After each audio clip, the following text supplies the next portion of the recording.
나치 작전 얘기 듣다 궁금한 게 프랑스랑 영국도 분명히 전차 부대가 있었을 텐데 왜 그렇게 개전 초기에는 독일 전차 부대한테 쉽게 밀려난 거야?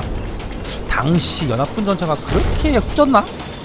사실 프랑스의 전차 보유 규모는 독일보다 많았고 전차의 성능도 관점에 따라서는 독일보다 좋았어.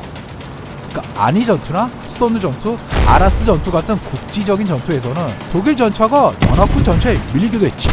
당시에 3호, 4호 전차는 소수였고 그마저도 성능이 월등하다고 말할 수도 없었어. 그러니까 나치 작전 당시 독일 육군 전차 부대의 양적인 주력은 1호, 2호 전차였거든. 1호 2호면 그 기관총이랑 기관포 달린 장갑차잖아.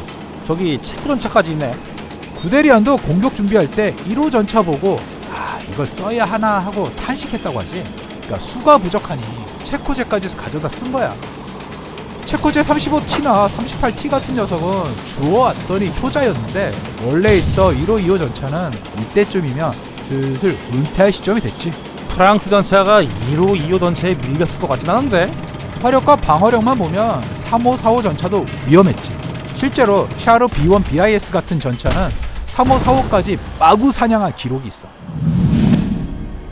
B1 BIS면 그 M3 닮은 차체에 주포 달린 그 이상한 전차 아니야? 뭐 별로 강해 보이지도 않는데? 대전 초기에는 충분히 강했어. 32톤급의 거체, 주포는 당시 모든 독일 전차를 격파할 수 있고 전면 장갑이 60mm라 방어력도 강했어. 스톤느 전투에서는 시가지에 돌입한 피에르 비오트 데이라는 프랑스 전차장의 전차가 시가지 내에서 4호 전차를 포함해 독일의 C기가사단 소속 전차 13대를 만나는데 대전차포를 포함해 140발이 넘는 포탄을 맞으면서 모든 전차를 격파해버렸어. 140발? 어이구야. 야, 뭐 프랑스의 티거냐 이게? 좁은 시가지 안에서 줄지어 만났으니까 결국은 화력과 방어력의 대결이 돼. 거기서 프랑스 전차가 4호 전차까지 압도한 거야. 구데리안도 강도하 직후 불송 전투를 겪고 프랑스 전차는 가능한 88mm 대공포나 105mm 곡사포로 상대하라고 명령을 내릴 지경이 됐어.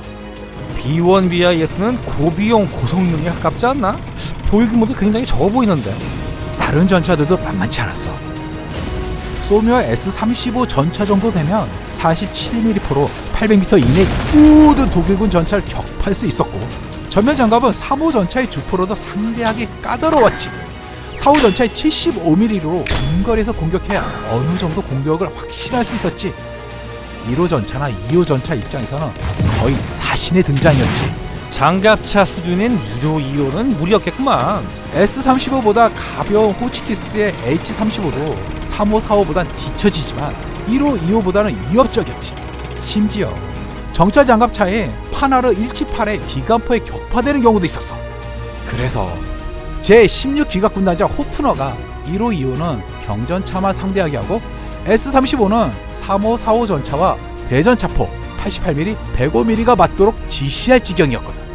그래서 안위 전투의 교환비를 보면 프랑스는 공습 등으로 105대를 잃었고 독일은 164대를 잃었지. 정말 이렇게 따로따로 떼고 보면 독일이 진짜 어떻게 이기는지 모르겠다니까. 하지만 앞에서 언급한 스톤느, 안위에서도 결국 전투의 승자는 다 독일이었단 말이지. 전차의 성능 열쇠를 극복할 다른 방법이 있었던 거 아니야? 몇 년 후에 대서양을 건너올 나라처럼 뭐 공군 소환 마법 뭐 이런 걸 쓴 거 아니야? 사실 여기서 성능 차이라는 건 전차의 성능을 공격력과 방어력에 국한했을 때의 이야기야. 안위 전투 당시 전투 보고서에서는 이렇게 묘사했어. 말구투 중위의 2호 전차가 적전차 100m 전방을 그대로 지나쳤다. 적전차는 지나가는 2호 전차를 공격하기 위해 선회를 시도했으나 선회 속도가 너무 느려 한 발도 제대로 사격하지 못했다. 적전차들은 매우 느렸으며 선회력이 심각하게 부족했다. 전투 중 적전차들은 느린 주행 속도 및 선회 속도로 인한 측면을 쉽게 노출했다. 적전차의 장갑은 매우 훌륭했으나 측면은 그렇지 않았다. 아하, 이게 뭐 기동성에 문제가 있었다 이거구만. 야, 그러고 보니까 발도 굉장히 느렸지?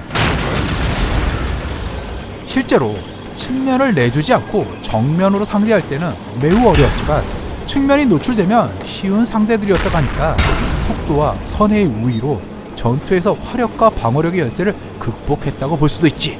야, 그런데 이게 뭐 기동성만으로는 이기기 어렵지 않나? 그래서 기동성 이상으로 가치가 있었던 것이 통신 능력의 우위야.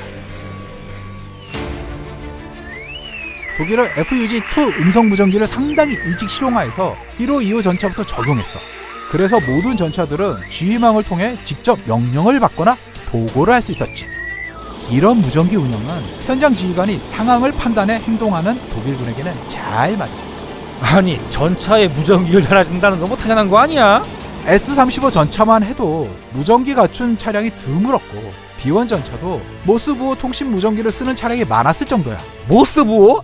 아유 환장하시겠네. 제대로 된 무전기는 중대장, 대대장 차량에만 주로 장착됐지. 그래서 독일군과 프랑스군 사이에는 상당히 큰 차이가 생겼어. 무전기만으로 뭐 차이가 생겨? 프랑스군이 전차를 분산 운영하기를 원했기 때문이기도 하지만 무전기 부재로 현장 지휘관이 지휘 가능한 범위에 한계가 생겼기 때문에 주로 중대 단위로 운영했지.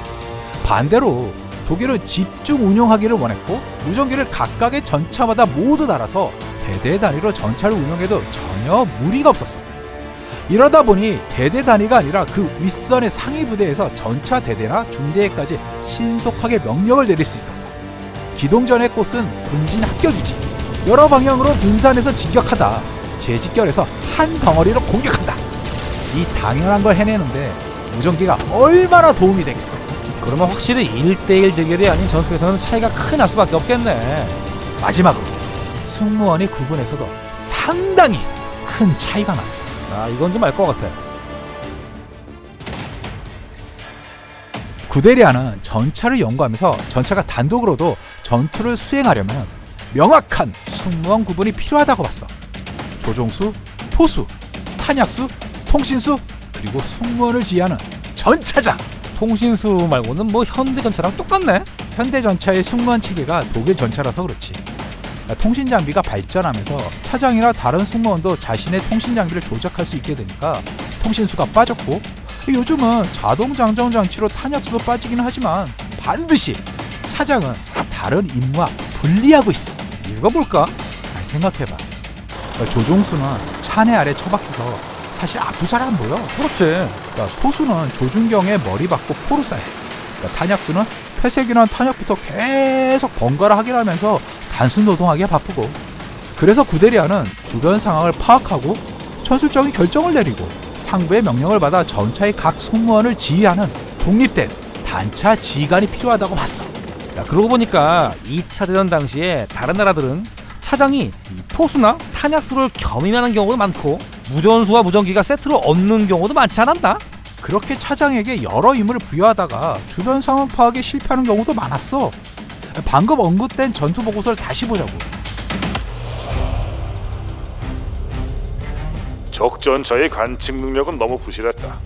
언젠가 세 대의 적전차가 담 뒤에 위장 상태로 매복 중이었는데 오일러스 위의 3호 전차가 개활지에서 100m 전방에서 진출해도 발포하지 않았고, 오히려 오일러스 위가 적전차를 발견한 후 즉시 공격해 전부 격파했다.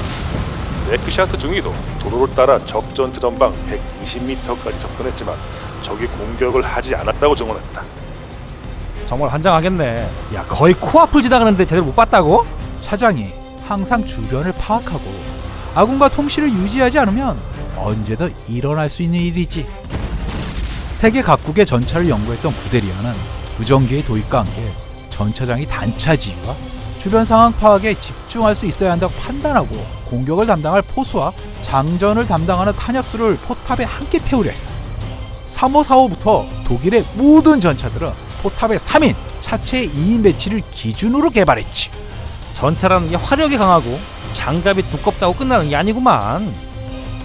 프랑스 전차들이 전차 대 전차의 개별 대결에서는 이길 수 있었을지 몰라도 부대 단위의 전투에서는 고전할 수밖에 없었던 거야. 개개인의 피지컬이 아무리 좋더라도 팀워크가 없으면 무너지는 축구를 생각하면 이해가 빠를 거야. 아 그렇네. 맞네. 축구하면 게르만 전차 군단이지. 역시 게르만 민족은 전투 종족이 맞았구만. 그러니까 전투 전종인지는 모르겠지만 프랑스와 독일이 전차를 바라보는 개념이 달랐고, 이 개념의 차이가 서로 다른 전차의 개발로 이어졌고, 이 차이가 승패를 갈랐다는 것, 이게 결론이지. 자, 그럼 인사할까? 전 팬더 반장이었습니다. 감사합니다.